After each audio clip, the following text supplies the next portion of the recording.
Now, as for the details, we'll inform you soon. But before the Geneva, if there would be some visits to regional states, yes, that's on the agenda. As soon as it's finalized, I'll inform you. Yes, we do plan to have a visit to a number of regional and neighboring countries before that. Now, as for the signature and how that's going to happen, today or tomorrow, soon we'll make arrangements and let you know. Fararu, go ahead. سلام وقت شما بخیر.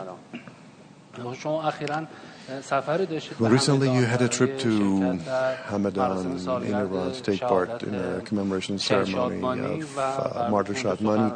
There you were supposed to have a lecture, and then we heard things happened. And specifically, it was said that in one of the gatherings you were even attacked, or once they didn't let you give a lecture. If you could explain a bit about what happened in Hamadan. Now, if I want to tell you how I feel about it, I should say that it doesn't matter at all if my heart is broken. This is using some poems to express his feelings. That it wasn't really a big deal. Well, firstly, I need to appreciate the hospitality and kindness that I received by the great people of Hamadan. It was a great experience for me. On an invitation by a respected family of Martyr Shadmani, I was there in a ceremony marking his martyrdom that happened last year during the U.S.-Israeli aggression. I used that opportunity to meet with great people of the city of Hamadan. I had meetings with a number of university lecturers of Abu Ali University, and also scholars, religious scholars of Hamadan. And at night, there was a conference, commemoration conference. I was there. I had a brief lecture too. So the points that you mentioned, they've kind of overplayed it. It's our responsibility to participate and to be present among the ranks of the people who, in the past 100-plus days, they acted based on their insight. They proved their resilience and their love for their country and their zeal. So we need to be there. We've got to go to the people, see them, and that's something that's necessary. Anybody who has any government position, that's necessary. So I was very honored to be able to take part in that event. They were kind. I appreciated that, and also I listened to their complaints and issues they were facing. Well, definitely, both their compliments and complaints are of the essence to us. They help us carry out our responsibilities better. Khanim Millat, go ahead.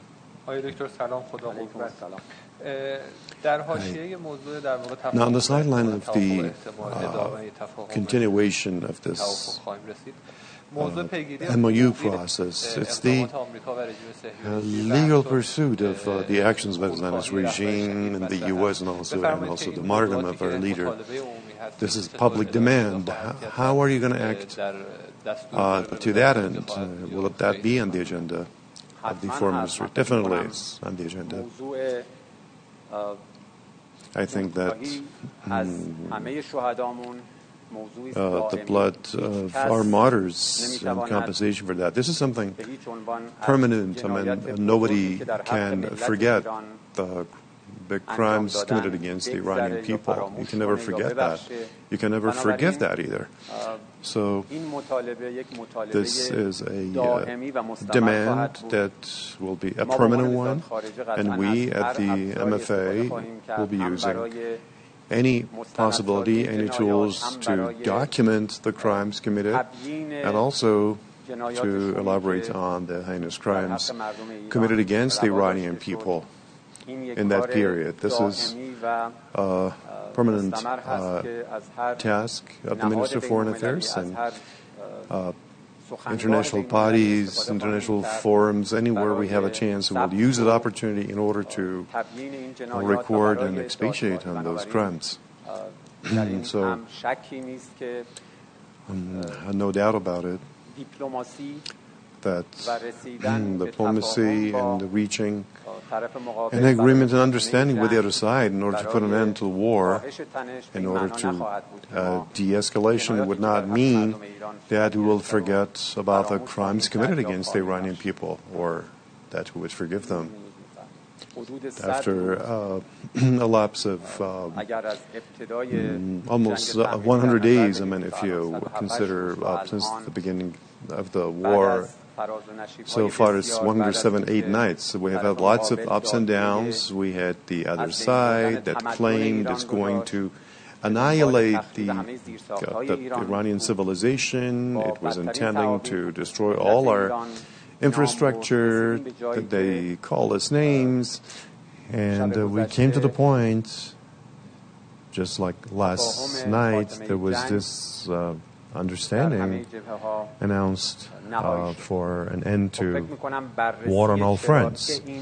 So to see why this happened, it's telling, per se. I mean, at the same time, we should also regrettably admit that this shows the depth of distrust that Iranians have regarding Americans, and it's given because of the adventurism by different U.S. administrations and the schemes by U.S. officials. It goes way back, I mean, since 1953, and even before that, there has been this distrust there between Iranians and Americans. America has a long way in order to try to win back the trust of the Iranians. Therefore, this is merely one single step toward de-escalation and with an aim of ending a war that both harmed our region, it caused great damage, both for Iran and also it brought losses, and it also imposed heavy losses on the initiators of the war. Iranian people showed very well that in order to safeguard and protect their country, territorial integrity and sovereignty, they would spare no effort.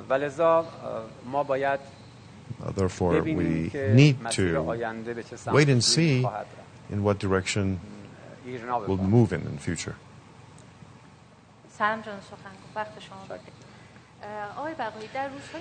Mr. Baqai, in the days that ended up in the Islamabad agreement, there were some ambiguities and concerns inside the country regarding the decision-making process, accepting it, and of course, many of these have been raised by certain political groups, but members of the public are also asking about this. If you could explain what process actually was used in order to come to this understanding, and disciplinary security forces, military forces, I mean, other bodies, were they all in agreement with this? And also the popular participation, how would you assess it in order to continue with the process and go to the second phase? Well, the same way that defenders of the nation require support and backing from the public, the same way, and even maybe more, the Iranians, the functioning and doing their jobs on the diplomatic front, they also need to be given backing by the popular